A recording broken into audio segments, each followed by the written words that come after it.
E eu tenho um recado para o Brasil hoje. Eu quero falar de alguém que sofreu mais do que eu. Venceu. Mataram ele, mas ao terceiro dia ele ressuscitou. Na medida em que eu estiver pregando, eu vou me lembrando de outras pessoas, como o apóstolo Oriel. O apóstolo Oriel de Jesus me ligou lá dos Estados Unidos. Está ali o Dere, Deus abençoe o senhor, sua equipe. No momento de angústia me apoiaram lá, oraram comigo, fui ministrado. E lá em Boston eu fui orientado acerca destas coisas que aconteceriam. Também fui orientado pelo pastor Marcos Pereira. Quando a gente nem sabia disso, Deus usando os vasos para falar: se prepara que vem uma tempestade. Mas Jesus está no meio da tempestade, então dá para passar. Quem está feliz, dê um glória a Deus. Pela primeira vez também na história dos Gideões, pastor Cizino, emissoras não evangélicas estão transmitindo o culto online. A RBS divulgou agora no site deles: quem quiser ouvir o pastor polêmico pregar, está online. É assim que Jesus faz. E como tudo que eu prego ninguém entende, porque eles distorcem tudo, o que eu vou pregar hoje, até uma criança entende. Os que trouxeram a Bíblia, abram ela comigo no Evangelho segundo escreveu São Marcos. O capítulo é o de número 14 e o versículo é o de número 32 a seguir. Obrigado, Roberto.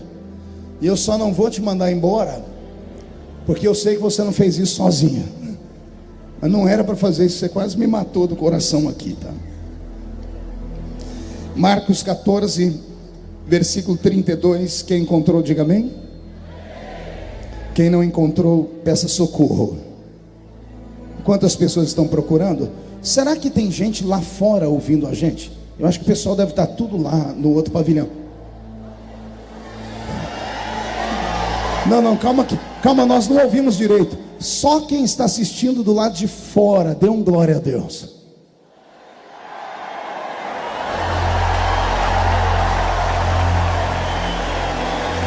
Eu acho que é um dos maiores públicos que nós já tivemos no domingo aqui. Glória a Deus por isso, glória a Deus. Fabiana, obrigado. Fabiana foi a minha guarda-costa, pastor Cizeno. Ô mulher arretada, viu? E ela falou que o senhor falou que ela vai casar. Eu creio em milagre, né? Marcos 14, verso 32, está escrito assim: e foram a um lugar chamado Getsêmani, e disse aos seus discípulos: assentai-vos aqui enquanto eu vou orar. E tomando consigo a Pedro, Tiago e João, começou a ter pavor e angustiar-se, e disse-lhes: a minha alma está profundamente triste até a morte, ficai aqui e vigiai. E tendo ido um pouco mais adiante, prostrou-se em terra e orou para que, se fosse possível, passasse dele aquela hora. E ele disse: Abba, Pai, todas as coisas te são possíveis, afasta de mim este cálice, não seja porém o que eu quero, mas o que tu queres. E chegando, achou-os dormindo e disse a Pedro: Simão, tu dormes? Não podes vigiar uma hora? Vigiai e orai, para que não entreis em tentação. O espírito na verdade está pronto, mas a carne é fraca. E foi outra vez e orou, dizendo as mesmas palavras. E voltando, encontrou-os outra vez dormindo, porque os seus olhos estavam carregados e não sabiam o que responder-lhe. E voltou pela terceira vez e disse-lhes: dormi agora e descansai, basta, é chegada a minha hora. Eis que o Filho do Homem vai ser entregue na mão dos pecadores. Levantai-vos, vamos, eis que está perto aquele que me trai. E a igreja diz amém?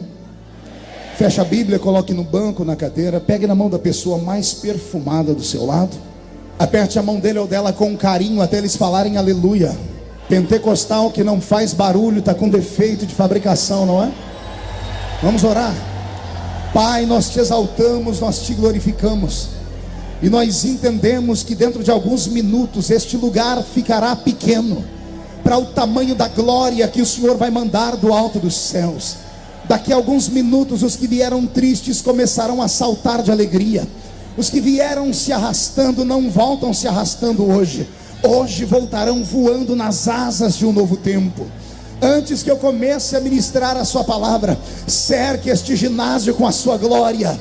E num raio de 5 quilômetros, onde houver um demônio alojado, eu dou a esses demônios agora 5 segundos para sumirem de Camboriú, porque se não sumirem, serão queimados pelo poder da sua glória que aqui será derramada. Rasga o céu sobre Santa Catarina, meu Deus. E onde houver agora, Deus, um crente te orando, te exaltando, derrama sobre ele a potência do seu poder e da sua glória. Abre o céu, manda anjos de fogo descerem aqui, que esses anjos comecem a esparramar brasas tiradas do seu altar. E onde houver um crente cheio do Espírito Santo, pega ele, Jesus, mas pega ele agora, agora, agora.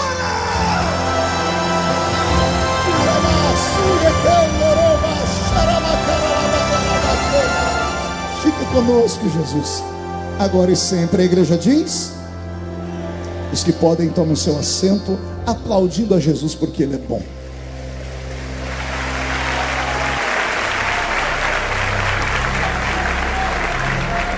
Glória a Deus. Quero fazer menção também do deputado Peninha Mendonça, que é aqui de Santa Catarina. Não sei onde está o Peninha. Deus abençoe Vossa Excelência por ter vindo. Também o vice-prefeito da cidade de Blumenau está aqui, está ali com seu filho. Glória a Deus. Olhe para o seu irmão e diga: está preparado? Alguém trouxe lenço nesta noite? Quem não trouxe lenço, prepare a manga da camisa, a ponta da gravata, porque nós vamos receber um batismo de quebrantamento aqui nessa noite. Amém. Vou pedir para que o pastor Roberto mude a música. E antes de pregar, quero explicar por que vou pregar esse texto. É uma oportunidade única, porque amanhã milhares de pessoas vão acessar o site para saber o que foi que eu preguei. Eu estou orando para Jesus salvar todos os jornalistas do Brasil. Tem alguns que já estão com raiva de mim. Nunca uma notícia durou tanto tempo. Já são quase 80 dias.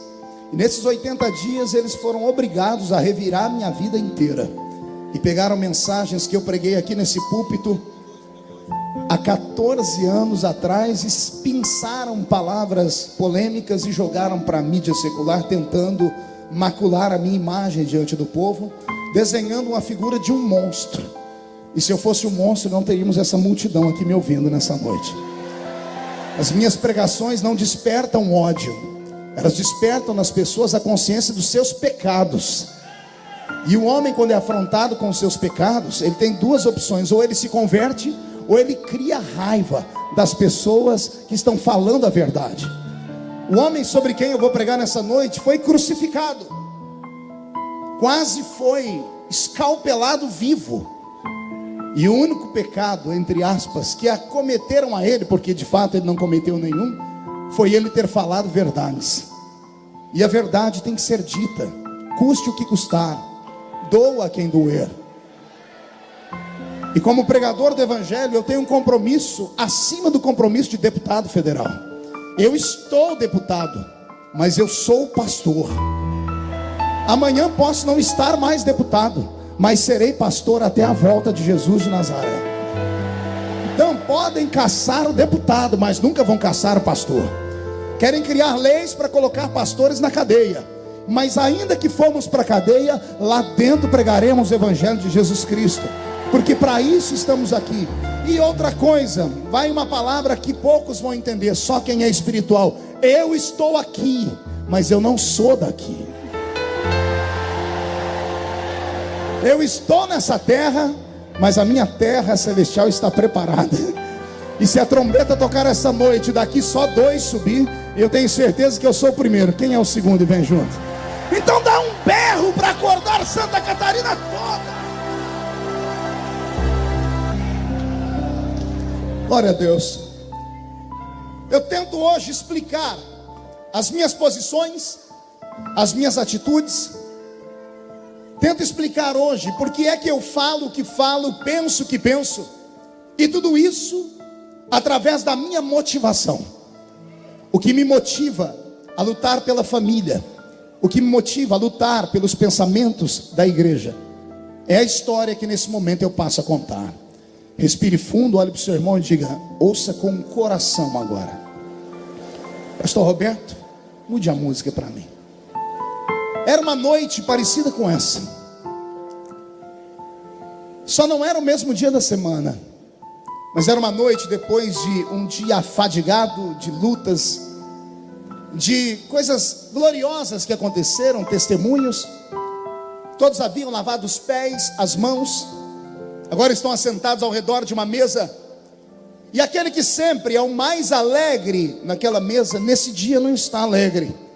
Seu semblante está descaído. Ele pouco fala nessa noite, Heron, a quem eu agradeço por todo o aparato e organização aqui dos Gideões. Deus abençoe vocês, viu? Virou meu guarda-costas também, daquele tamanho ali, ó. I love you. Era uma noite como essa, mas como eu disse, aquele que é sempre o que traz a alegria está triste sentado, talvez no meio da mesa ou na cabeceira. Os que estão ao redor dele não compreendem por que o semblante dele está descaído, o olhar está quase que perdido.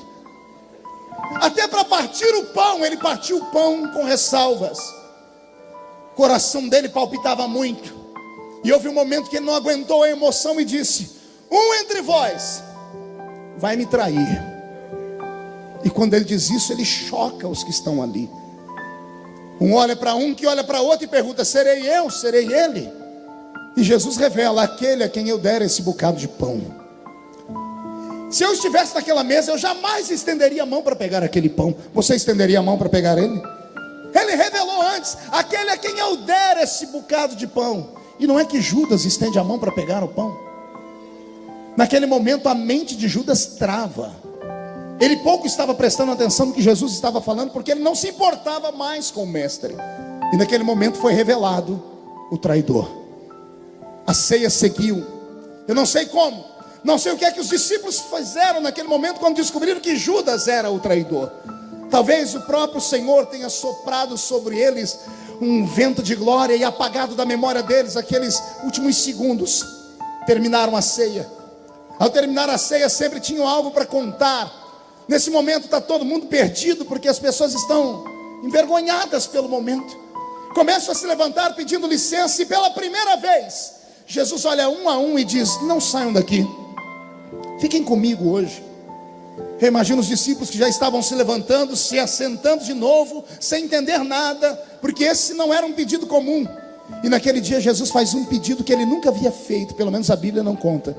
Ele olha para eles e diz assim: eu queria que acontecesse aqui o que o meu pai ensinou através de Salomão. Quem está triste, cante, para que a tristeza vá embora. Ah, como eu queria a letra daquela música, Paulo Marcelo. Ah, como eu queria a letra daquele hino, porque com certeza eu cantaria esse hino por muitas vezes na minha vida. E quem sabe nesses últimos 60 dias seria o meu hino de cabeceira, porque foi o louvor que preparou Jesus para uma das piores noites que ele havia tido em 33 anos de existência na terra. Aliás, eu nem sabia que ele era cantor. Não sei que tipo de voz ele falava, não sei se ele cantava como barítono, como contralto, mas com certeza a voz dele naquele dia ficou para sempre registrado no ouvido dos discípulos. Terminaram de cantar, eles pedem licença para ir embora, e Jesus faz uma coisa que ele também nunca fez: não saiam, fiquem comigo mais um pouquinho. Daqui a pouco ele se levanta e diz: já que vocês querem ir, ao invés de ir para casa, vamos subir o monte comigo. Todo mundo se entreolha e diz: ele não está bem. Quer perguntar o porquê? Só falo se todo mundo perguntar. Ele nunca deixou os discípulos subir com ele ao monte da oração. Ele sempre se reservava, e às vezes ele dizia: para proteger vocês, é melhor que vocês fiquem aí e eu vou orar sozinho. Porque ele travava longas noites de batalha com o inferno inteiro. Ele travava longas noites de batalha com potestades espirituais da maldade. Mas nesse dia, ele estava tão carente, ele estava tão machucado, que ele pediu para que os amigos ficassem ao lado dele. E os amigos até tentaram, e caminharam com ele 1 milha, 2 milhas, até chegarem na entrada do Monte das Oliveiras. E ali, quando começaram a dobrar os joelhos e Jesus contou 1 a 1, faltou um. que no meio do caminho, no lugar escuro, aproveitou uma bifurcação e saiu e debandou, e foi fazer aquilo que ele tinha colocado no seu coração, que era vender o mestre. Está com Jesus agora 11, e quando Jesus percebe os 11 que ali estão, o coração dele se enfraquece. Ele dobra o joelho e começa a orar, e ele percebe que os outros estão orando, mas a oração dos outros não dura mais do que 30, 40, talvez no máximo 60 segundos, porque a única oração que aqueles discípulos faziam, e isso talvez era culpa do próprio Jesus, porque um dia eles chegaram em Jesus e falaram: os discípulos do João sabem orar, por que nós não precisamos orar? Por que nós não podemos orar? E Jesus dizendo para eles: vocês têm a mim com vocês, enquanto eu estiver com vocês não precisam orar, mas querem aprender a orar, eu vou ensinar uma oração. E era a única oração que eles sabiam.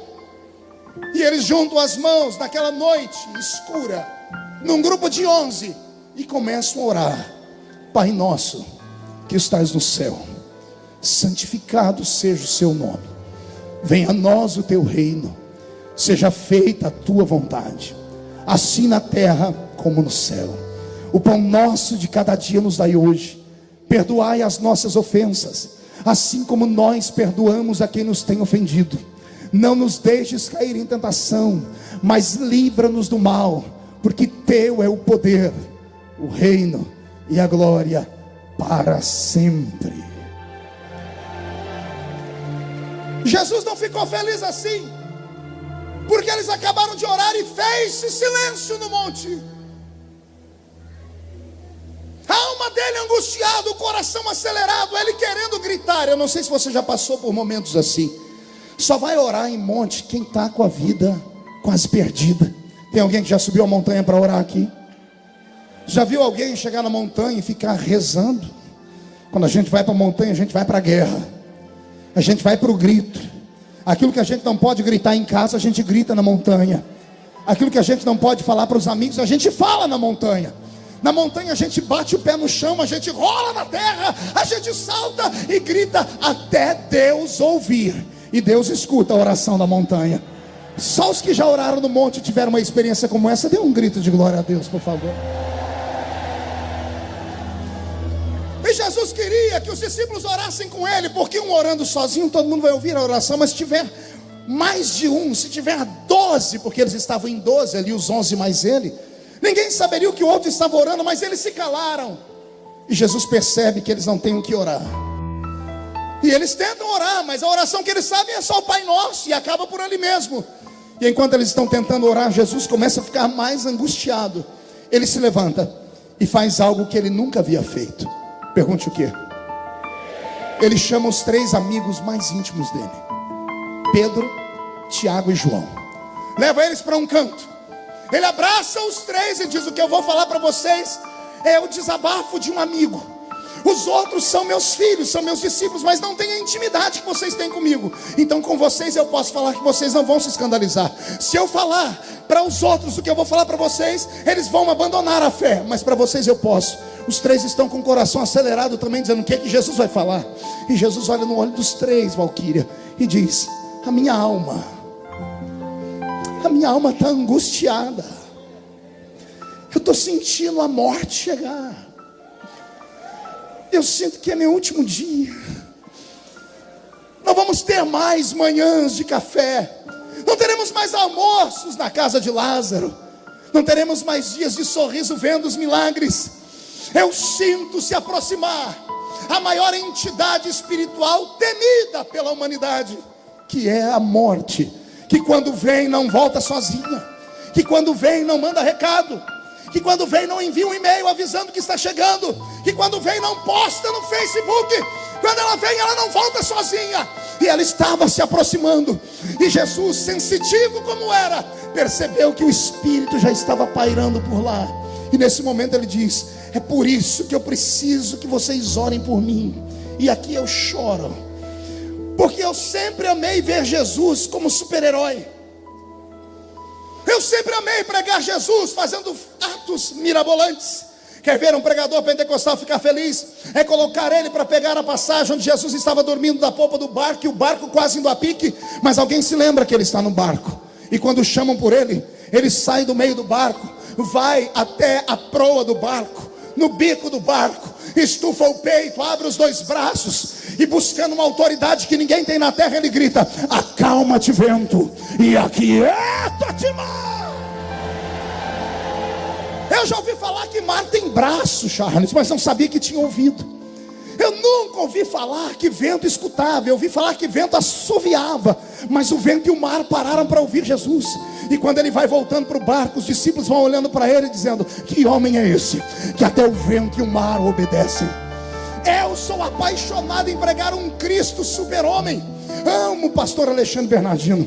Ver Jesus parado na porta da tumba de Lázaro, e quando a pedra está sendo movida, seu coração se enche de glória, Marco Aurélio. E ele olha para o céu e diz: Pai, não é só para mostrar, é só que eles saibam que nós somos um de verdade. Ouve a minha oração. E olhando para dentro daquela tumba, ele grita: Lázaro, ô Lázaro, defunto de 4 dias, Lázaro, que a pele, a carne já está podre e fedorenta, Lázaro, sai de dentro desta cova, Lázaro. E daqui a alguns segundos vem o morto pulando, todo enrolado, e a morte foi obrigada a abrir caminho para ele. Eu amo pregar sobre esse Cristo. Mas quando eu chego aqui em Marcos 14 e vejo ele pedir oração para alguém, e vejo ele pedir para alguém cantar um hino para ele, que ele está triste, e vejo ele desabafando no ouvido de melhores amigos, se eu me apaixono por ele, aqui eu adoro a ele, mami.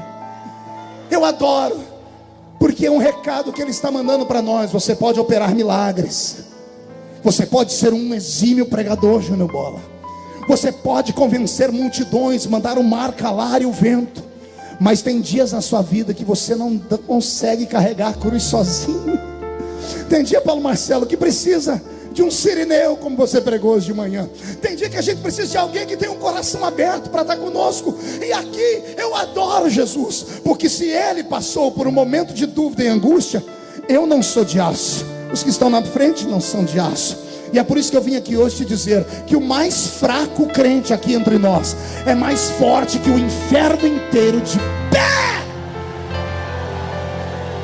Vou falar mais uma vez para que o inferno escute. O crente mais capenga que chegou aqui chamando Jesus de Genésio, o crente mais capenga que ao entrar aqui desafiou Deus dizendo: é meu último dia, não volto mais aqui se o senhor não falar comigo. Esse crente, ele é justificado por Jesus Cristo, ele é perdoado por Jesus Cristo e será glorificado por Jesus Cristo. E se tem alguém que concorda comigo, dá só mais um grito de glória. Contando para eles o que ele estava sentindo, ele não disse que estava com dor de dente, nem com a mente doendo, ele disse que estava sentindo a morte chegar. Nem mesmo isso fez os discípulos orarem com ele. Quando eles começam a orar o Pai Nosso, pastor Vanderlei Carceriano, e terminam, Jesus disse assim mesmo: tem cruz que a gente tem que carregar sozinha. Nem o melhor amigo pode acompanhar a gente. Ele levanta Newton e vê todo mundo dormindo, o coração está na mão. Ele entra pelas pairagens daquele jardim, do Jardim das Oliveiras, o Jardim do Getsemane. Getsemane significa prensa de óleo. Ó, para onde está indo a oliveira verdadeira? A oliveira da verdadeira está entrando dentro do jardim e se planta no chão daquele lugar, sob uma pedra. Pelo menos é assim que os maiores artistas pintaram a cena. Eu posso vê-lo com seus cabelos, sua barba, ajoelhado, olhando ao céu, com um olhar perdido, com um olhar de angústia. E naquele dia, o que eu conto agora é algo que penso eu, não diz a Bíblia, digo eu. Havia um silêncio mórbido naquele jardim. Os grilos não grilavam, sapos não coachavam, pássaros não piavam. Alguns minutos antes de Jesus entrar ali, Deus e o diabo se encontraram naquele jardim, fizeram um acordo. Deus disse ao diabo: você não vai atormentá-lo aqui com seus demônios, e eu não colocarei meus anjos aqui para fortalecê-lo, porque neste momento a decisão é dele, e só dele. Não há influência. E quando ele se põe naquele jardim em oração, Ele sente o medo, porque ele enxerga tudo antes da hora. Ele é Deus. Ele é o que, igreja? Não ouvi, ele é o que? O lado divino dele, que é o lado que nós mais amamos, porque é o lado que opera milagres. Naquele dia foi o maior inimigo que ele teve, porque o lado divino dele trazia antes da hora a visão de tudo que ia acontecer. Segundos antes de tudo, ele antecedia o fato e via. Ele enxergou, por exemplo, toda a humilhação que sofreria com Caifás. Ele enxergou por antecipação a humilhação que ele sofreria com Pôncio Pilatos. Ele sentiu por antecipação o flagelo que sofreria lá no jardim, que daqui a pouco eu falo. Também sentiu o peso da cruz e toda a angústia. E quando ele sente tudo isso ao mesmo tempo, o coração dele dispara. E aqui eu falo sobre um estudo que fiz. Nenhum ser humano suporta uma emoção tão grande. O coração de Jesus Cristo era para ter explodido naquele momento. Era para Jesus ter infartado. Mas ele estava proibido de morrer de infarte, porque gente infartada não pode salvar o outro. Tem que ter um sangue derramado. Como o coração dele não pode explodir, a pressão que o sangue sai dali começa a fazer as veias do seu corpo inchar. E as veias do seu corpo inchando, as veias mais diminutas estão no cérebro. Eram para essas veias terem estourado em um aneurisma e Jesus ter tido ali um derrame cerebral. Mas ele estava proibido de ter um derrame cerebral, porque todo torto não poderia subir à cruz. As veias suportaram. E como o sangue não tem para ir, para onde ir, as veias do cérebro começam a esticar, mas não explodem, elas trincam. E ele começa a suar, não mais suor, mas gotas de... Não ouviu o que foi que ele suou? Quando ele passa a mão na sua fronte, vê o sangue, o lado humano não aguenta. Ele olha para o céu e grita: Pai, se for possível, passa de mim esse cálice. E tem uma vírgula ali, diga comigo, uma vírgula. Oh, bendita vírgula. Quem conhece a língua portuguesa sabe que a vírgula é colocada em uma sentença, em uma frase, para dar tempo daquele que está falando respirar, equalizar o pensamento e continuar falando. Aquela vírgula foi o momento em que Jesus parou para respirar a sua angústia. Era para ele ter continuado a sentença. Ele disse: se for possível, passa de mim este cálice. Mas depois da vírgula tem uma outra sentença. Ao invés de ele dizer: eu estou com medo, ele olha para o céu e diz: todavia, seja feita a tua vontade e não a minha. Eu chorei o dia que eu entendi isso. Eu perguntei: Jesus, por que o Senhor falou isso? Ele disse: por causa daquela vírgula. Eu disse: o que o Senhor viu na vírgula? Ele disse: na vírgula eu não vi nada.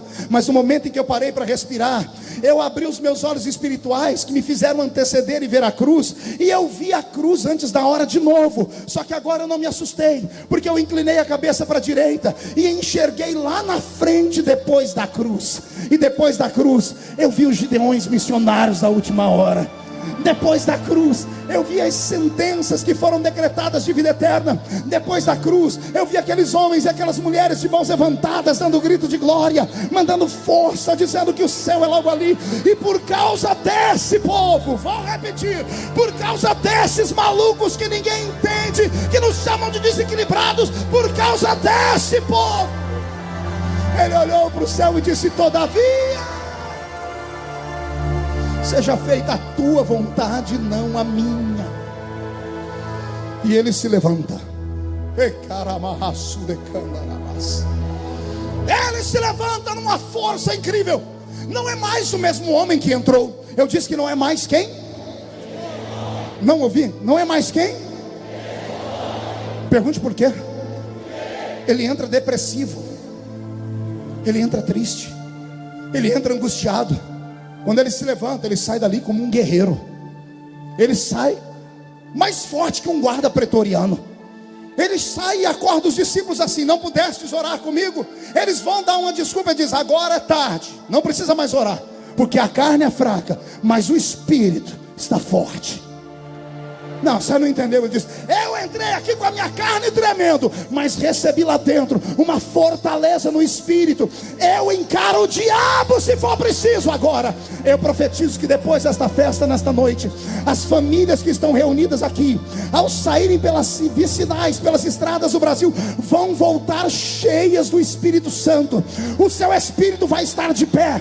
Eu profetizo que você não vai temer a nada e a ninguém. Se levantarem contra ti 11 mil demônios, gêmeos, 1000 cairá de um lado, 10.000 cairá do outro, e você não será atingido, porque a força do Espírito estará sobre você. Só quem crê nisso, levante a mão direita. Agarre o ombro de quem está do seu lado, por favor. Agarre o ombro de quem está do seu lado. Ó, tem gente que nem para me obedecer vai. Agarre o ombro da pessoa. Ah, pastor, e se for um jornalista? Agarra com as duas. Chacoalha a pessoa até ela ficar irritada. Irrita ela. Faz isso na sua casa. Faz isso na sua casa. Chacoalha a pessoa até ela ficar irritada. Irrita ela. Diga: Deus te trouxe aqui para isso. Ele vai fortalecer o seu espírito. Só quem crê nisso reage.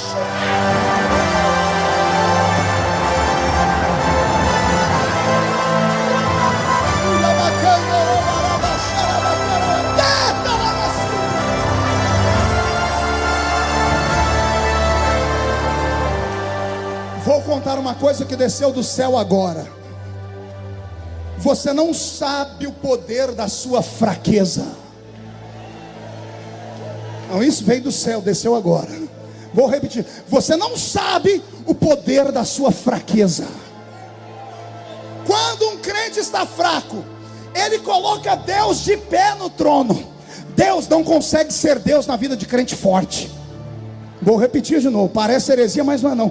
Deus não consegue ser Deus na vida de crente forte, porque o crente forte confia no braço dele, confia no joelho dele, confia no bolso dele, confia na convenção dele, confia na igreja que está com ele, confia no trabalho dele. Agora o crente, quando está lascado, quando está vendendo almoço para comprar janta, quando está sofrendo mais do que sovaco de aleijado, quando ninguém dá nada por ele, nesse momento ele se joga no chão e diz: papai, eu não aguento. Aí Deus se levanta e diz: é para você que eu sou Deus. Onde você não vai, eu te levo. O que ninguém faz por você, eu faço. Eu profetizo que os fracos que vieram aqui, porque os fortes já foram embora, mas os fracassados que vieram aqui terão uma surpresa esse ano. 2013 será o ano da revolução na sua vida. 2013 será o ano da glória de Deus na sua vida. Só quem crê nisso, tira o pé do chão para adorar agora. Deixa eu ver.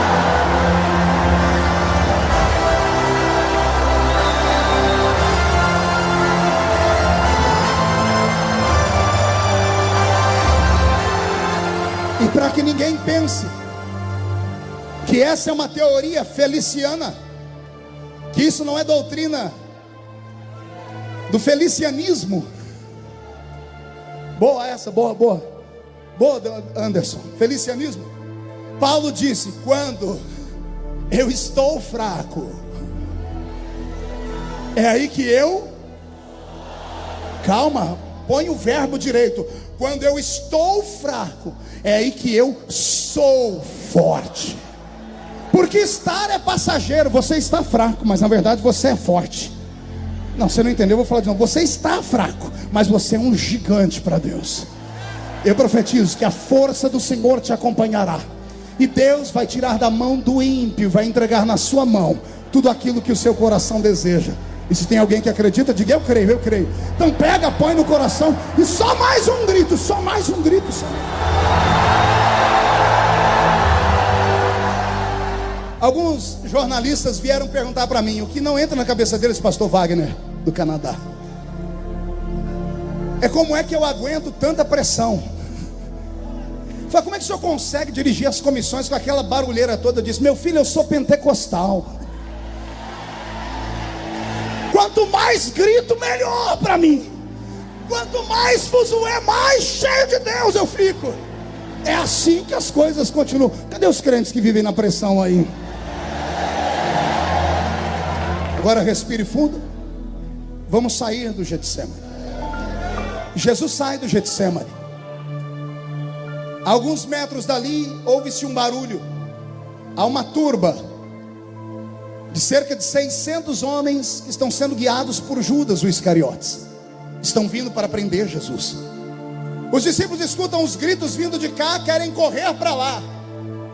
Devem ter perguntado: Jesus, vamos correr para lá? E Jesus diz: não, meu caminho é para cá.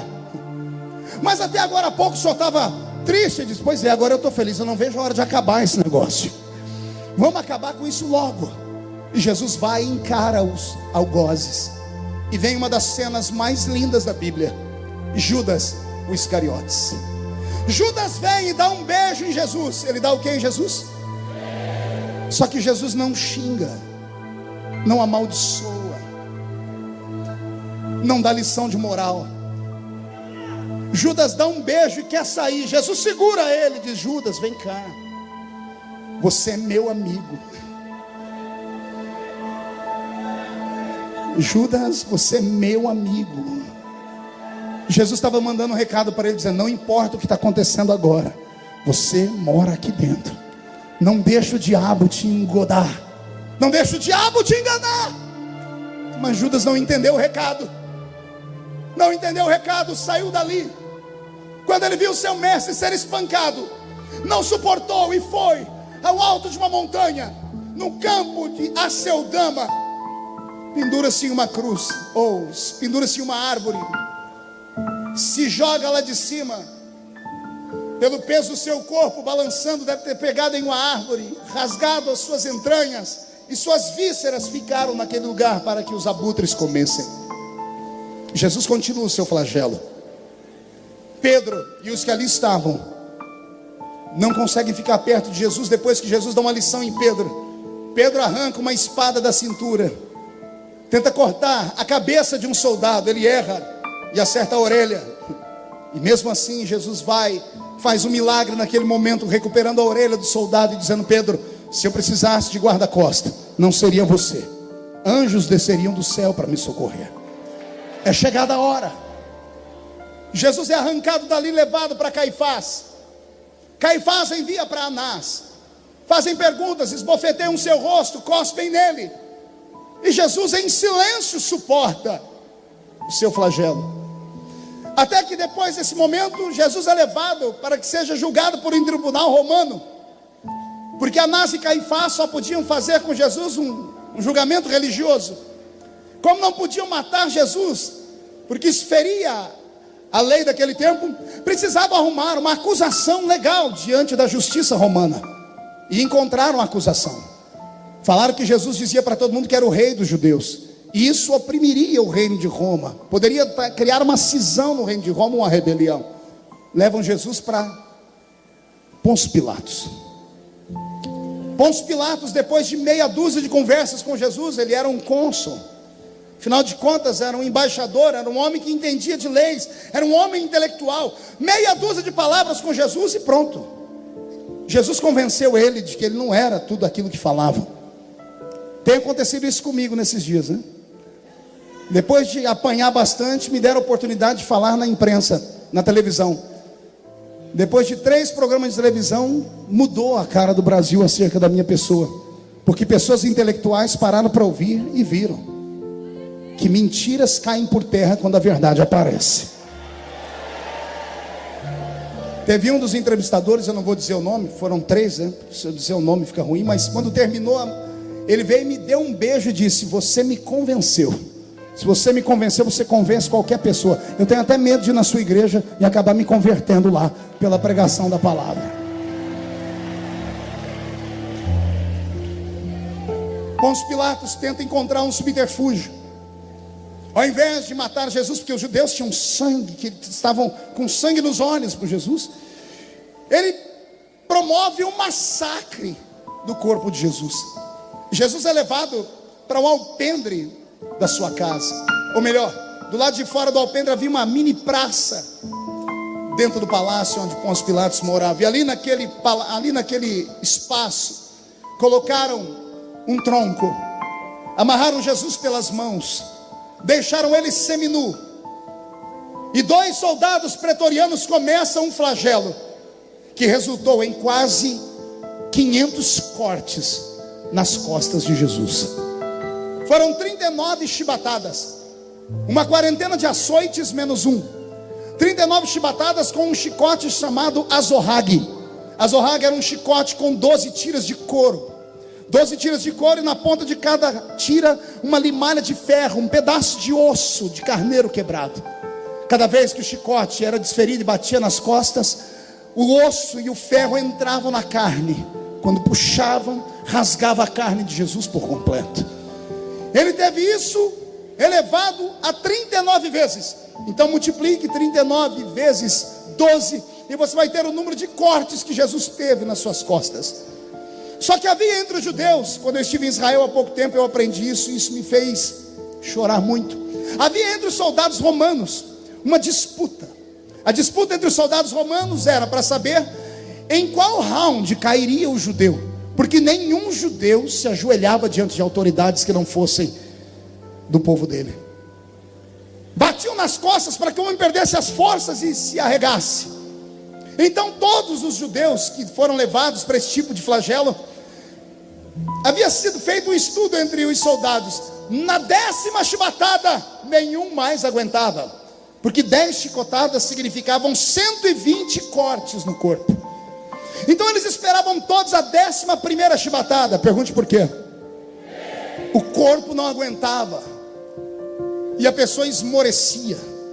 Ao esmorecer ele ficava pendurado. O soldado que está batendo não para medir onde está batendo, porque batia só em um lugar, até ver os ossos aparecerem. Depois de 120 chicotadas ou 120 pancadas dadas por 10 chibatadas no mesmo lugar, a carne de Jesus já estava toda em frangalhos. Agora os ossos estão aparecendo. Quando o corpo dele esmorece e ele cai, o soldado não para abaixar junto com o corpo dele. Ele continua dando a 11ª chibatada no mesmo lugar. Só que agora o corpo de Jesus caiu. A 11ª chibatada não pega mais nas costas, pega no ombro, pega no pescoço, pega no rosto. E quando o soldado puxa a 11ª chibatada, a parte mais sensível do corpo humano está ensanguentada, e vem a parte que ninguém entende. E a Bíblia diz que Jesus, como uma ovelha muda, permanecia. Pilatos, num canto olhando, vai para sua mesa jantar. Cláudia procura sua esposa que acabou de fazer o jantar, está vendo que o marido mexe no prato, mas não come. E deve ter perguntado a ele: por que não come, embaixador? Ele diz: não tenho fome. Eu vi um homem judeu, na verdade galileu, jovem, bonito, inteligente, sofrendo ali na mão dos soldados. O corpo dele está dilacerado. Ao término das chicotadas, Jesus deixou ali 2 litros de sangue e desmaia. E Pôncio Pilatos diz: que homem é esse? E a mulher dele diz: eu não me meto em assuntos de governo, mas ontem à noite, enquanto eu orava, o Deus dos deuses me apareceu e disse para mim: não toque na questão desse homem, porque esse homem é justo. Esse homem é justo. Soltam as mãos dele. O corpo de Jesus cai ao chão, é embrulhado, jogado em uma cela. Pilatos passou a noite toda acordado, seu espírito perturbado. Ele não queria matar Jesus. Na verdade, de manhãzinho uma luz ilumina a mente dele. Hoje é um dia especial, é o dia do perdão para os judeus. Eu posso libertar um preso, eu posso dar vida a um enquanto mato o outro. Então vou pegar o pior de todos os bandidos que nós temos, que é Barrabás, e coloco ele ao lado desse Jesus. Como ele levava a multidão na sua palavra, a multidão vai querer que solte Jesus, e eu não tenho o sangue dele nas minhas mãos. Naquele dia de manhã, quando acordaram Jesus, acordaram ele aos pontapés. O corpo dele embrulhado sobre o corpo ensanguentado, um pano grudado no seu corpo, um pano que colou em todas as feridas que estavam no seu corpo. Quando Jesus é exposto diante da multidão, puxam aquele pano de uma só vez. Você já tirou um esparadrapo de uma ferida? Imagine tirar a ferida de quase 400 esparadrapos de uma vez. Quando arrancaram aquele pano que havia colado no corpo dele, Jesus tem o seu corpo inteiro tremendo e as feridas abrem de novo. E Pilatos, mais do que depressa, diz: senhores, nós podemos libertar um dos dois. Quem é que vocês querem que eu solte? Jesus ou Barrabás? E a multidão que foi comprada, corrupta, grita em uma só voz: solte Barrabás. Crucificam, crucificam, crucificam.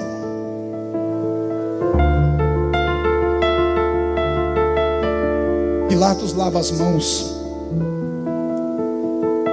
Seja feito o que vocês querem.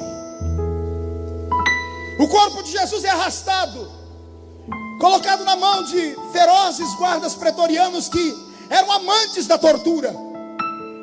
Eles pegam o patíbulo da cruz, que era a parte onde se colocavam as mãos, e deixam preparados num canto.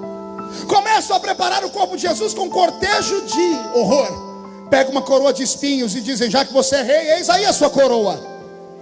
Fincam na cabeça de Jesus uma coroa com espinhos que chegavam a ter de 11 a 12 centímetros de tamanho.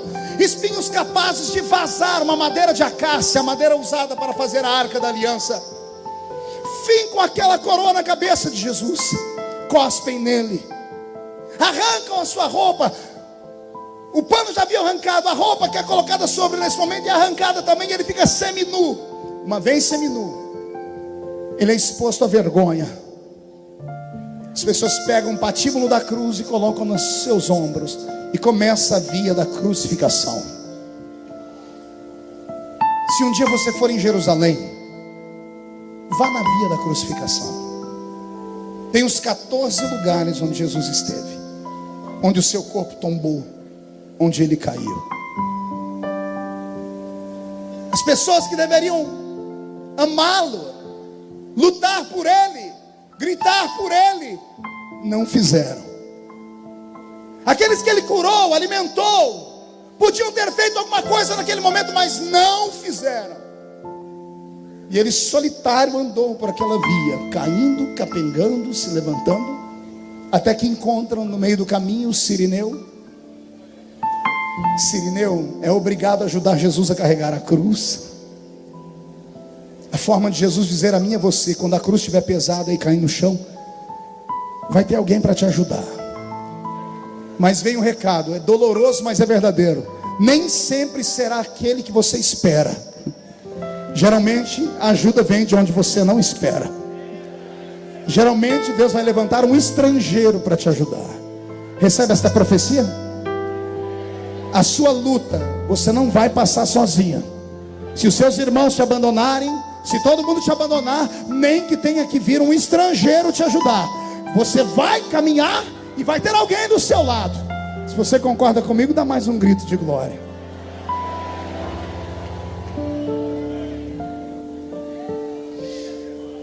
Estamos no Gólgota, e o vento sopra.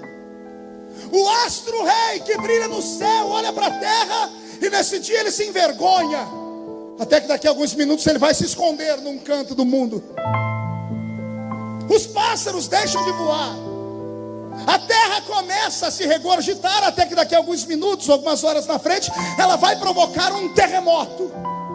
Mas quando Jesus é colocado no alto daquela montanha, o patíbulo da cruz arrancado dos seus ombros, é colocado a haste principal, e uma cruz pesadíssima, fincada no chão, ou antes de ser fincada no chão, deitada no chão, se transforma numa espécie ou cama de tortura, e Jesus é colocado ali. Primeiro colocam sua mão esquerda e fincam ela com um prego gigante. O outro braço, quando vão colocar, é um pouco mais difícil. Pergunte por quê? A cruz não era dele, a cruz era de Barrabás. E Barrabás era um homem zarrão. Barrabás, nascido na região de Caríates, lá da terra do Cariotes Judas, era um homem com um corpo gigantesco. A cruz era feita 5 dias antes, sob medida. Era perfurado um buraquinho nela para facilitar a entrada do prego. O primeiro prego deu certo, o segundo não dava, porque o braço de Jesus era curto, e puxam o braço dele, esticam até quase desconjuntarem os seus ombros. E aí sim fincam a sua mão. Por isso amarram os seus braços, como aparece nos filmes, para que o corpo dele não se rasgue as mãos e ele caia. Os pés são um problema. Não se prendiam os pés em linha reta, o homem não ficava ereto. Eles inclinavam a perna do homem 45 graus além do normal, viravam para a esquerda ou para a direita, e fincaram os 2 pés com um prego só naquela cruz, e depois um novo prego para segurar os 2 de uma só vez. 5 homens levantam a cruz. Quando soltam o peso do corpo de Jesus com a cruz dentro daquele buraco, o impacto no chão faz o corpo de Jesus vir à frente, sua mão se rasga, ele não cai porque está ali amarrado. Os omoplatas apertam seu pulmão e ele não tem como respirar. Estude isso e você vai ver qualquer pessoa que estudou com afinco dizer: a morte de Jesus levaria apenas 15 minutos. Na hora em que ele foi colocado na haste da cruz e o corpo pendeu, 15 minutos para morrer, mas levou horas. Quer perguntar o porquê? Não, isso é muito sério, eu só falo se todo mundo perguntar. Jesus conhecia a lei do sacrifício, e a lei do sacrifício dizia que carne sacrificada não podia ter sangue coagulado. O sangue tinha que ser limpo, não podia destroncar o pescoço da vítima, não podia ser carne sufocada. E como a carne dele não pode ser sufocada, e ele sabe que o sacrifício tem que ser perfeito, Jesus de Nazaré, o meu Cristo, quem eu amo, está aqui nessa noite. Ele arruma força naqueles dedos que estão livres e segura na cabeça do prego, e arruma força onde não tem, e traz o corpo dele para trás. E quando ele faz isso, todos os seus tendões quase se rasgam. As suas costas, que estão abertas por mais de 400 cortes, encontram uma cruz, uma madeira que não era lavrada, cheia de ferpas e farpas que entram nas feridas. E Jesus sente dores que nenhum de nós jamais imaginaríamos sentir. E mesmo assim, ele não abre a sua boca.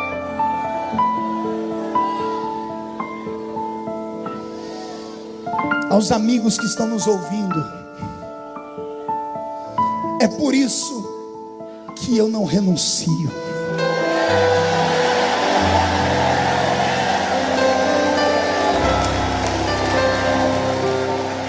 É por isso que nós estamos aqui. Vocês não entendem as nossas loucuras, os nossos gritos, debocham das nossas rododinhas, debocham das nossas coreografias, debocham dos nossos aleluias e dos nossos gritos. Mas fique tranquilo, quanto mais vocês colocam a gente na mídia, a gente não se envergonha disso, porque nós não somos pautados pela mídia.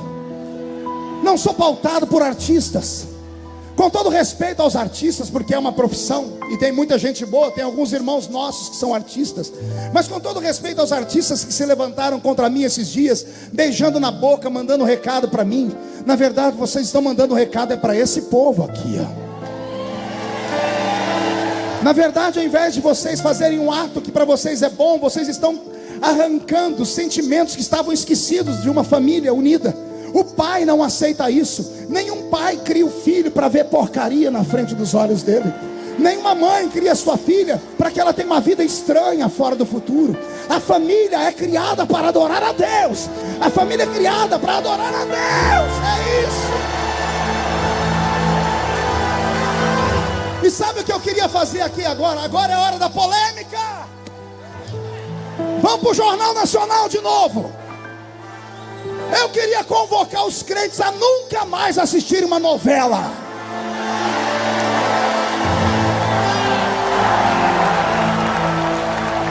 Sabe quando é que eles vão sentir o peso da nossa fé? É quando pararem de vender jornais para crente. Quando nós pararmos de comprar jornal, pararmos de comprar revista, pararmos de assistir televisão, pararmos de comprar os produtos que eles usam para praticar essas imoralidades. Esses homens só sentem o peso no bolso. É hora de reagir.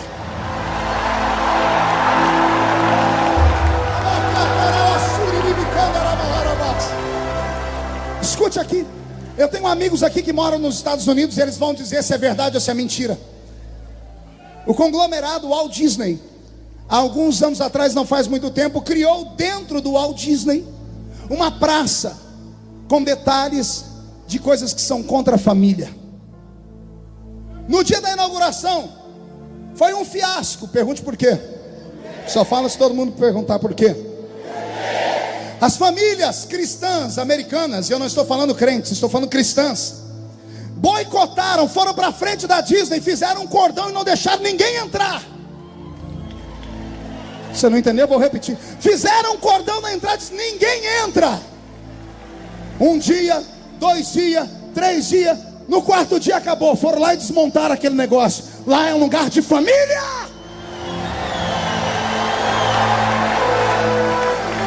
Família. Família é a base da sociedade. Família é a base da existência. Antes do Estado está a sociedade. E antes de haver Estado e sociedade, já havia família. E antes de haver a família, havia um homem. Deus disse: farei para você uma mulher, e os dois juntos darão crescimento à humanidade.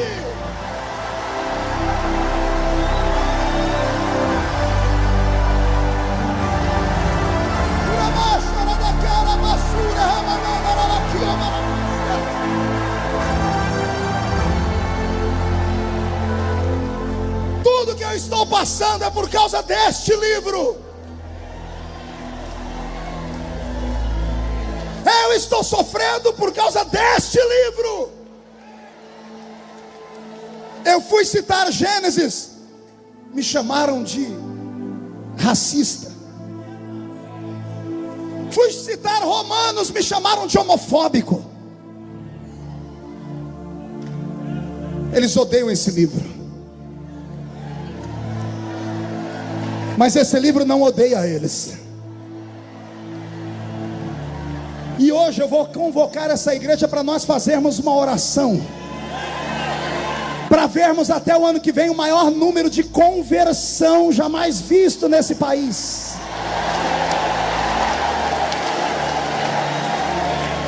Talvez até tenha alguns manifestantes por aí perdidos. Aqui vocês não têm coragem de me encarar, né? Olha a multidão que a gente é. Mas teve alguns lugares do país onde eu fui, que eles tiveram coragem de ir. Interessante é que eles iam num grupo de 20 e 30. No final saía só 25, 26. Aí eles perguntavam: cadê os outros? Estão lá na frente do púlpito da igreja chorando. Aceitaram Jesus como Salvador. O evangelho é poderoso, amigo. Eu não te odeio. Menino, eu não te odeio. Menina, eu não te odeio. Eu te amo. Eu queria que você conhecesse o que eu conheço.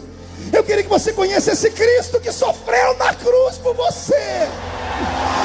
Eu queria que você entendesse que o que está acontecendo na sua vida é apenas um fenômeno comportamental que pode mudar. Que pode mudar. Eu vou repetir: pode mudar, porque Jesus transforma a água em vinho. O mel Jesus transforma. A Bíblia diz que ele encontrou uma prostituta. 15 minutos depois de falar com a prostituta, ela já era missionária. A mulher samaritana, ela encontrou Jesus, negou água para ele. Jesus disse: se tu soubesses quem sou eu te daria água, e quem bebe dessa água nunca mais tem sede.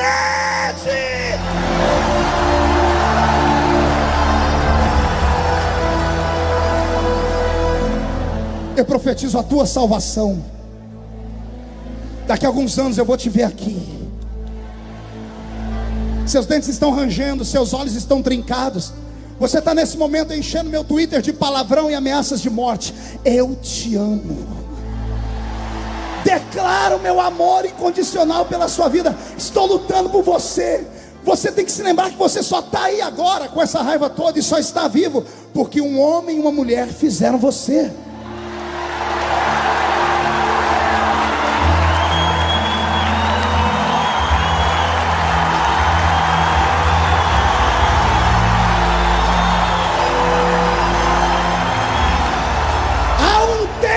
De milagres se aproximando do Brasil.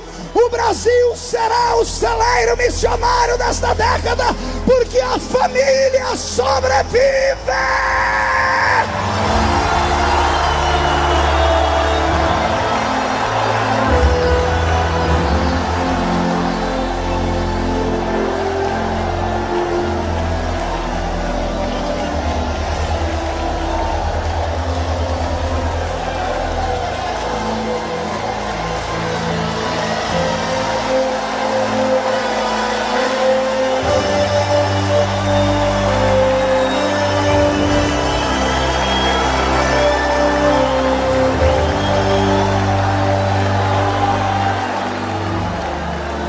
Preste atenção.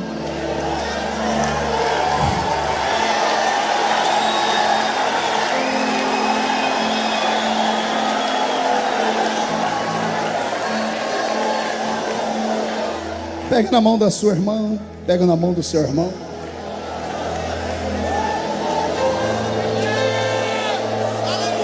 Jesus está no alto da cruz.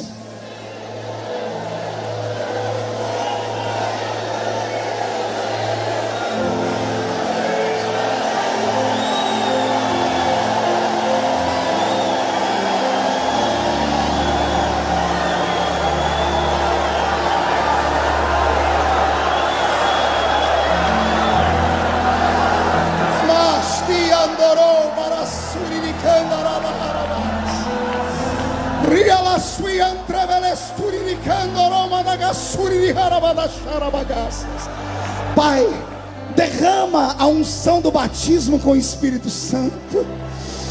Batiza com o Espírito Santo aqui agora.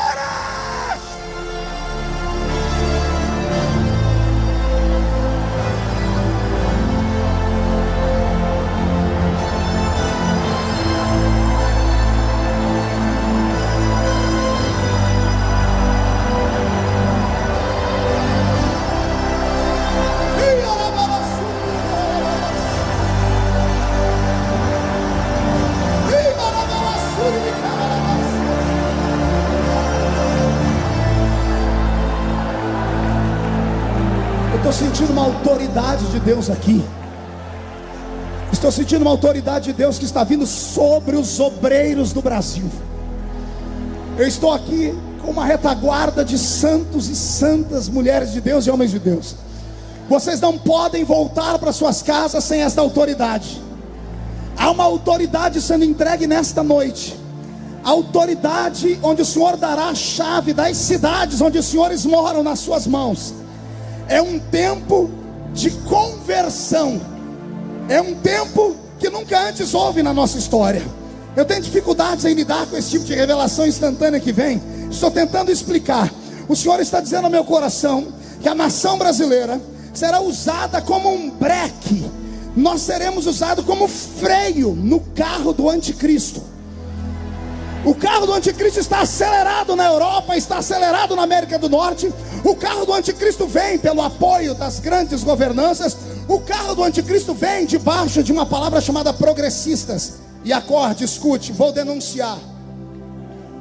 Essa semana um pastor postou numa reunião onde ele estava a seguinte palavra sobre mim. E o nome do infeliz também é Marco.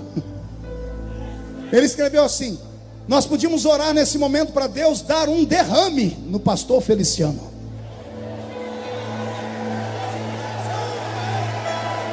Vocês leram isso? Amém. Tem pessoas aceitando Jesus como Salvador.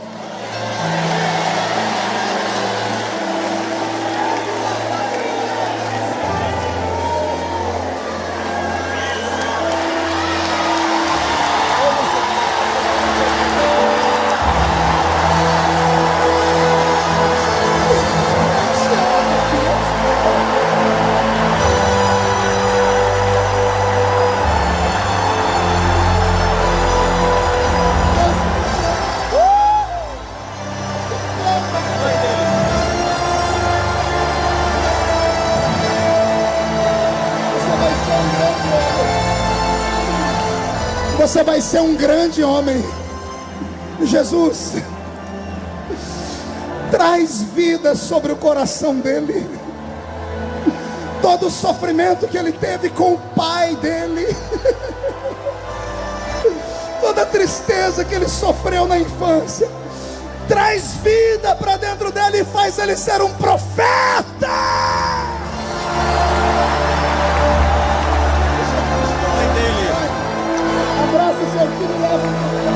Você vai ser um profeta, vai ser um profeta. Ai, Jesus amado.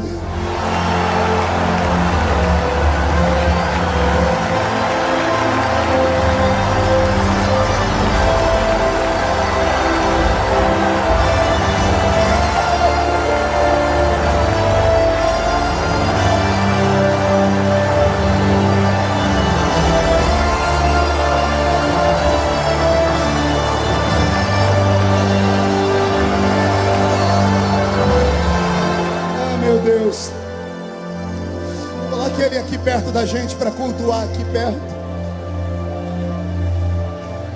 Nessa luta que eu venho passando, me deixaram sozinho na cruz por 30 dias. Mas não foi maldade. Foi um tempo que Deus permitiu. Por 30 dias, Newton, você está lá em Brasília, você sabe, nem a nossa frente havia se manifestado. Em 30 dias, nem a minha convenção havia se manifestado. O Brasil inteiro me viu apanhar sozinho. E houve noites que eu chorei. Eu sou presidente de um ministério pequeno. Nossas igrejinhas têm 4 anos. Eu achei que nós íamos ter que fechar as portas da igreja, Joelson. Joelson é pastor da igreja de Ribeirão Preto. Está na mídia as fotos. Mais de 200 pessoas gritando, fazendo feitiçaria na frente da igreja. A minha esposa, vem cá, amor.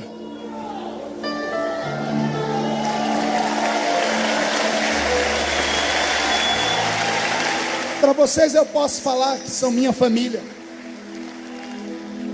Contraí uma doença psicossomática. Eu até queria que depois o pastor Uriel orasse por ela. Ela acorda de manhã com refluxo, e o refluxo faz fechar a glote, e ela não tem oxigênio. Terça-feira passada eu saí correndo dentro da casa desesperado, gritando: Deus, cura minha esposa, porque ela sofreu tudo isso calada esses dias. Eu te amo, filha. Eu não vou te pedir desculpa, porque você sabe quando casou comigo onde Deus ia me levar.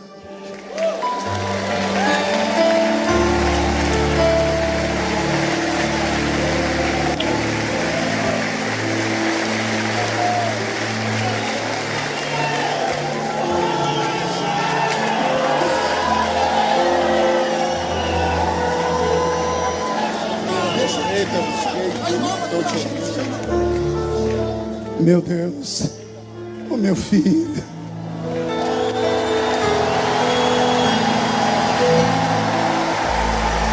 vai ser profeta.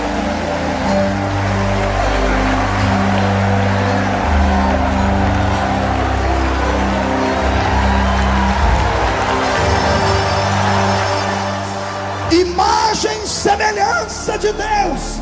Imagem e semelhança de Deus. Imagem e semelhança de Deus.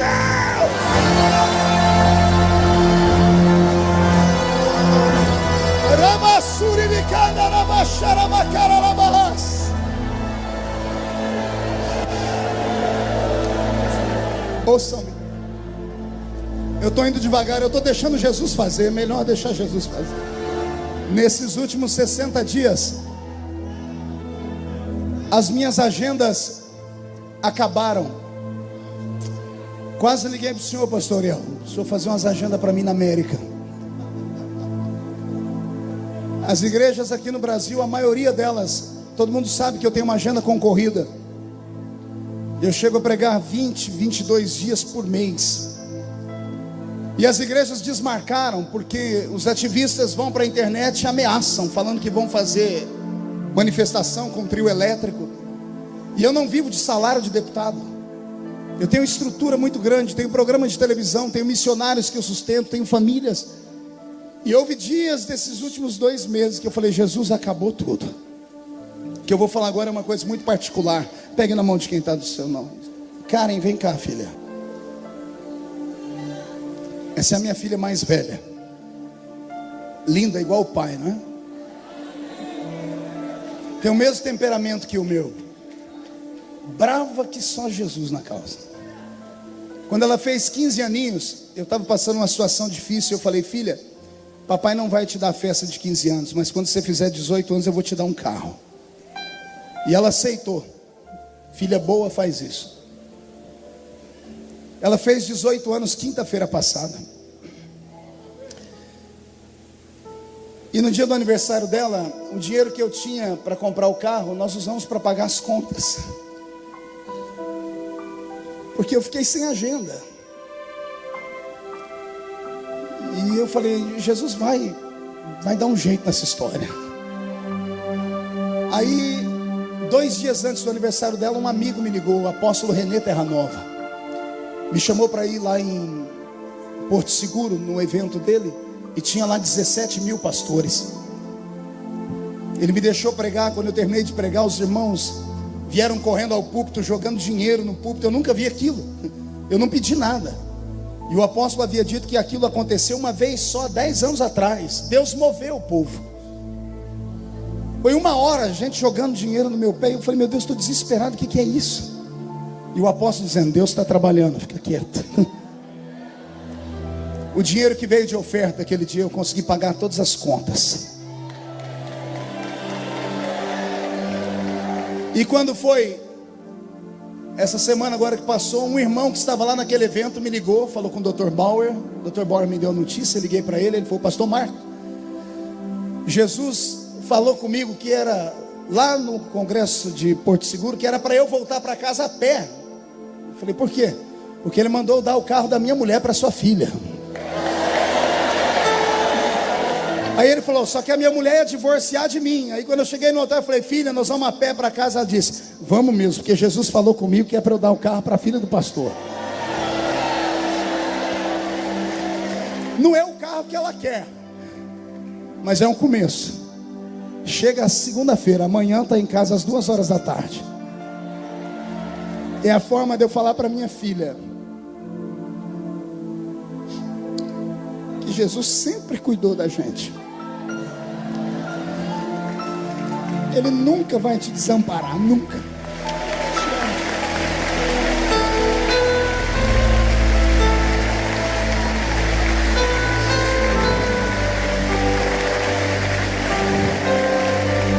Pensamos que estamos sozinhos na cruz, mas não estamos. Respira fundo, pega na mão de quem está do seu lado. Oh glória! Jesus olhou para cima, o céu fechou. Ele olhou para frente, todo mundo que ele curou e abençoou virou as costas. Mas quando ele olhou para baixo, estava lá a mãe e o melhor amigo. Era Jesus dizendo, quando você estiver crucificado na cruz, todo mundo pode te abandonar, menos a sua família, menos o seu melhor amigo. Jesus te trouxe hoje aqui para, antes do culto terminar, você já começar a preparar seu telefone. Você vai mandar uma mensagem para o seu pai, para sua mãe, para sua esposa, para o seu marido, para o seu filho, para o seu primo. Vai haver um mover de Deus antes da meia-noite na sua casa. O milagre que você estava esperando já está chegando. É por isso que eu amo a esse Cristo.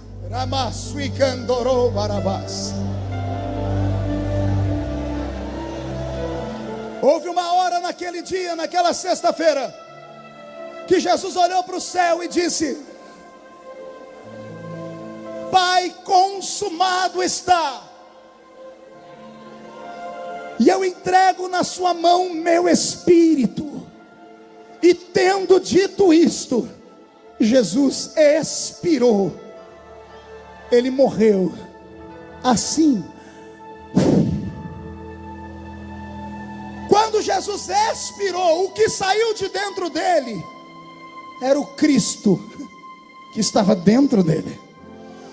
Quando o espírito, o fôlego de vida saiu de dentro dele, olhou para baixo e disse para o corpo pendurado na cruz: fica tranquilo aí, eu vou sair, mas daqui 3 dias eu venho te buscar de volta.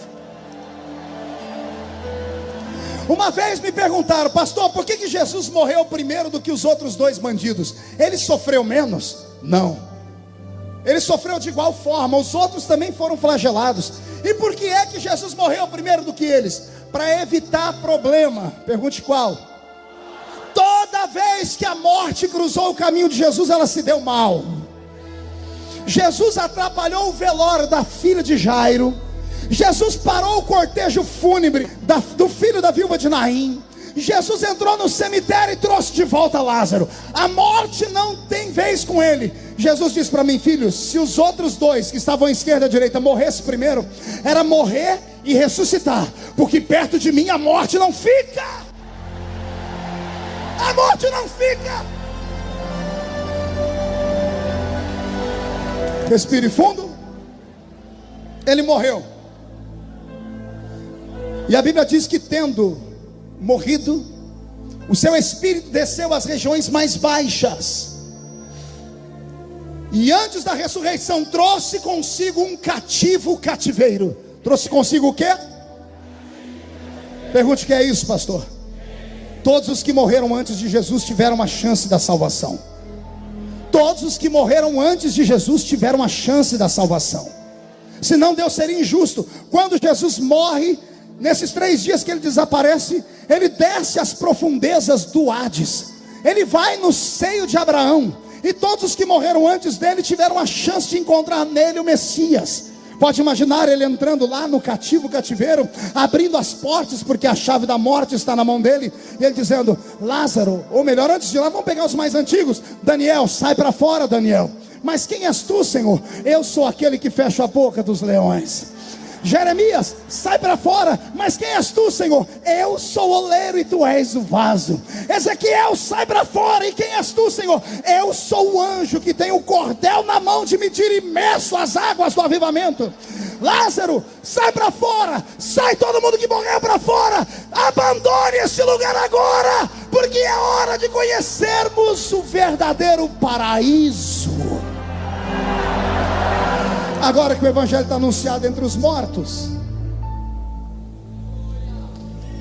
é domingo como hoje, só que era de manhãzinha. Um grupo de mulheres foram até a tumba. Chegaram lá, a pedra estava rolada. 2 homens de branco estavam esperando elas. E eles gritam: por que procurais entre os mortos aquele que vive? Ele não está mais aqui. Ele já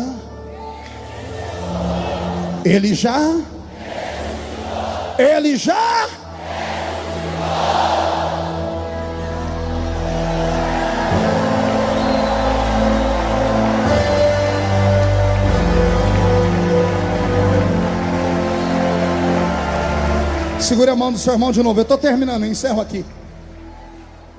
Ressuscitou. Apareceu por um período de 40 dias a quase 500 irmãos. Marcou um encontro com eles no pé de uma montanha, em Atos capítulo 1. Dialogou com eles alguns minutos, e enquanto dialogava, foi subindo ao céu. Uma nuvem começou a elevá-lo, e enquanto ele estava subindo até os olhos não mais o verem, os 2 anjos que estavam na tumba, que vieram escoltá-lo, voltaram, porque os discípulos estavam olhando para o céu. Os anjos desceram, cutucaram o ombro deles e disseram: por que estão olhando para cima? Do jeito que ele foi, qualquer dia desse,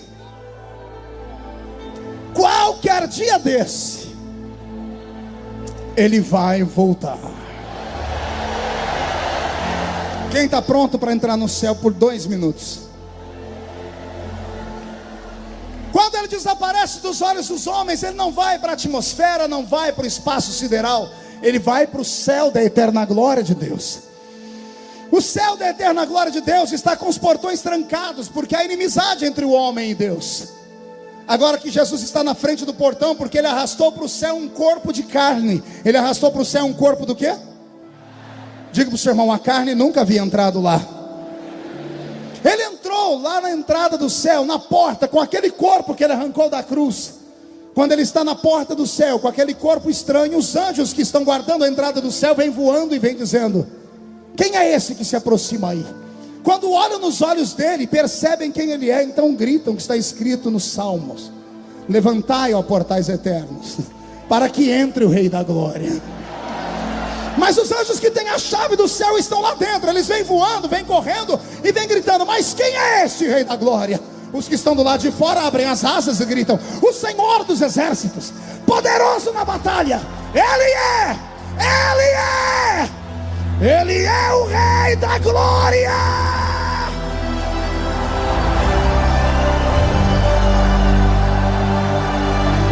O portão se abre.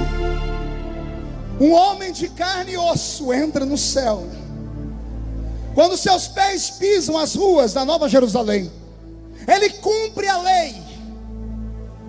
É possível ser homem, nascer aqui nessa terra, viver uma vida de tribulação, e depois ir morar no céu. Você não entendeu? Eu vou falar de novo. É possível ser de carne e osso, comedor de arroz e feijão, e quando morrer, ir morar no céu. Amigo que ouviu essa pregação evangelística, talvez se o pastor Cizino me chamar para o ano que vem, eu venho com uma mensagem pentecostal. Mas eu não podia perder essa chance de evangelizar o Brasil nessa noite. E falar para você que está em casa, que existe o céu, em contrapartida existe o inferno. Que existe Deus, e se existe Deus, existe o diabo. Que existem anjos, se existem anjos, existem. Quando morreres, para onde irás? Quando eu era menino, cantava uma música que me dava arrepios. Ela dizia assim: o homem pode ser famoso no mundo inteiro, ter muitos amigos e muito dinheiro, mas no fim da vida nada pode levar. A multidão levará até o cemitério, mas de lá para frente o caso é mais sério. Não terá ninguém para lhe acompanhar. A Bíblia afirma que depois da morte segue-se o juízo.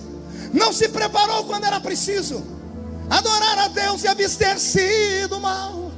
Agora não adianta prece, está condenado. A condenação e o juízo final. É por isso que nunca vão me fazer negar a cruz. Você tem uma alma, e a sua alma precisa de Deus. Vou pedir para que toda a igreja feche os olhos. Ó Deus de Israel, eu sei. Apoio o pastor Marcos Feliciano, acreditando na sua força, na sua fé. O pastor e deputado federal Marcos Feliciano representa a minha pessoa. Eu não vim a esse mundo para adorar outro rei. Vamos lá? Pastor Marcos Feliciano representa a família piauiense e a família brasileira. Convido a todos que venham nos unir com essa força e apoiar junto os projetos, os planos do pastor Marcos Feliciano. Os leões estão rugindo sem parar. Estou com o pastor Marcos Feliciano, apoiando o povo brasileiro. Que eu dou o maior apoio ao pastor Marcos Feliciano. Ele é nossa família, fazemos parte da família de Deus e apoiamos nesse projeto, nessa causa. Meu louvor incomodou todos que são contra ti, ó Jeová. Marcos Feliciano foi um dos pastores que foi usado por Deus para me tirar do tráfico de droga. Só quem sabe canta. Nada pode intercalar. Marcos Feliciano é realmente, legalmente, o representante da família. Estamos junto com o servo, pastor Marcos Feliciano. Apoiamos ao pastor Marcos Feliciano. Marcos, tamo junto, conte conosco. Louvor do meu coração, nos manjares eu abro mão. Pastor Marcos Feliciano representa o povo brasileiro. Que pastor Marcos Feliciano me representa. Vai em frente na sua luta, na sua fé, que Deus é contigo. Tamo junto, Deus abençoe. Nos palácios não quero não. Marcos Feliciano é uma pessoa do bem. O pastor Marcos Feliciano vai representar bem o nosso Brasil. Nós estamos dando o maior apoio ao nosso pastor Marcos Feliciano. Eis-me aqui como Daniel,